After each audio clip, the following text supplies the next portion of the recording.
My people are worshipping the cow in India. You haven't got them. So they were docile. The cow is a very docile animal. Docile, very like the good Maldivians, very nice, kind-hearted. It's not a very good quality. I assure you, it's a very good quality. But it's a contradiction. I say, you are very good people. But when you are so sweet, people have a tendency to chew you up. You know that? He says human failing. When we find people are very nice, we take advantage of the good nature. So my father used to tell me, he says, my son, don't be so sweet that people chew you up. And don't be so bitter that they spit you out. I think I've tried to hit that warning. Don't be too sweet and don't be so bitter. You people are very sweet. There's a danger there. There's a danger there. However, you see, the Christians, the British, they felt that if we can change the Muslims, if we can convert them, if we can teach them to turn the other cheek, because Jesus Christ is supposed to have said in the Christian Bible that he who strikes you on the right cheek, give him the other. Now if we can make the Muslims to do that, we can rule them for 1,000 years. So they started pouring in the missionaries, preachers, priests into India like frogs in the rainy season. I see you have a rainy season here, but I haven't seen any frogs. Do you have frogs here? Frogs? You have frogs. I don't know, I'm talking to people, they have no cows. I don't know whether you have frogs on this island or not. I understand you have no dogs either. No dogs? No dogs, no pigs. Wonderful country. So I have to start telling you everything, what a dog is like and what a dog does and how it behaves and the pig what it does. But I'm sure you learn all this at school. I won't waste my time with you. So they started pouring in the missionaries like frogs in my country, in India. In rainy season, the frogs come out by the thousands. You see? Therefore I said frogs in the rainy season. You have a continuous rainy season, so the frogs don't come out. And these missionaries, you see, they started challenging the Muslims to public debates. Thinking, by getting our alim on the platform, debating with him and making a fool out of him in front of the people, that everybody will get converted.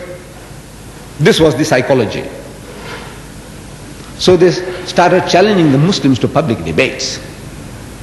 At first the Muslims were reluctant, naturally. These people had just conquered us, and if some of our alim speak a bit too militantly, like people have a tendency to say, Mr. Deedat speaks too militantly. He's too militant.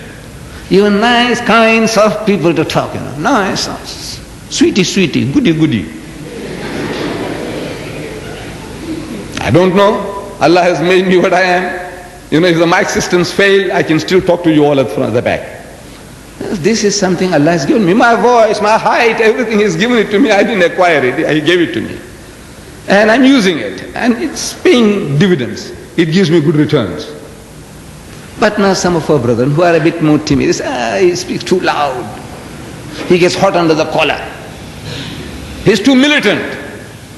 He must speak softly, kindly. So the people were afraid, going and debating with the Christian, the ruler, her people, and getting into some political difficulty. They might send you to the Andaman Islands then. I don't know, they knew about Maldives. That was close, the Andaman Islands, they call them Kala Pani, black waters. So he says, no, rather keep out of harm's way. Silence is golden. So, and we didn't know the language. We couldn't speak English, our people, our learned men. They only knew Urdu, Farsi, and the native language. They didn't know the language of the rulers. So the missionaries, they mastered our language.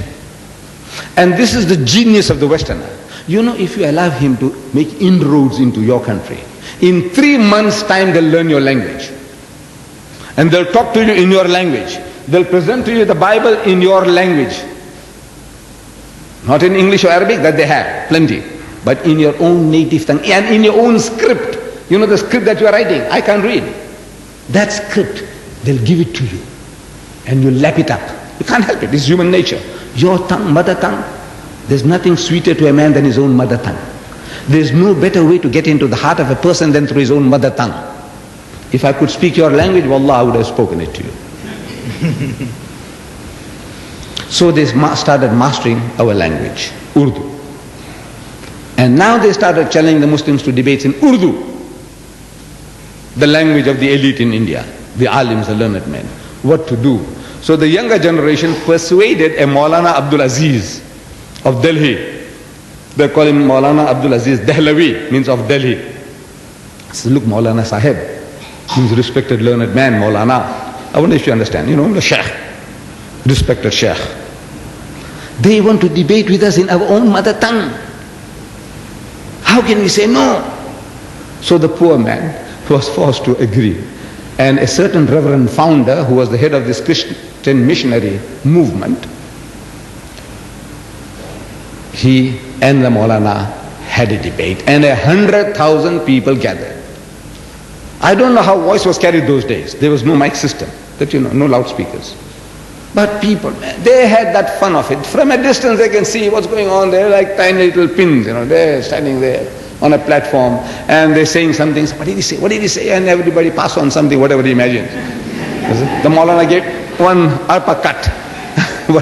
This is how they got vicarious pleasures, you see. So, according to the appointed time and date, the debate starts. Now, this I was reading in a book called Izharul Haq, and that book changed my life. That made me to come here today. You see, I'm reading all this in a book. That the debate starts with the reverend founder suggesting to the Maulana, he said, Maulana Sahib, get started. Shuru kijiye, shuru kijiye. So the Maulana says, you see, you Christians, you are our elder brother. Because Christianity preceded Islam by 600 years. Christianity is 600 years older than Islam. As such, you are our elder brother. And according to our culture, our human behavior, our elder brother has the first preference. Number two, you are our guest. No doubt an unwelcome guest, but a guest at that. As such, also, according to our culture, you have the first preference. So the Reverend was forced to start the debate, and he started with a question. He said, Maulana Sahib, respected Maulana, Shaykh, Imam, where is your Prophet Muhammad now, this minute, where is he? So the Maulana thought for a moment, and he said that he is in Jannatul Firdaus, heavenly bliss with Allah subhanahu wa ta'ala. Out of that answer came the second question. It was all prepared, worked out, planned, strategy. Said, all right, now tell us, Maulana Sahib, respected Maulana, where was your Prophet Muhammad when his grandson Hussein was martyred at Karbala, made shaheed at Karbala? Where was he then? So the Maulana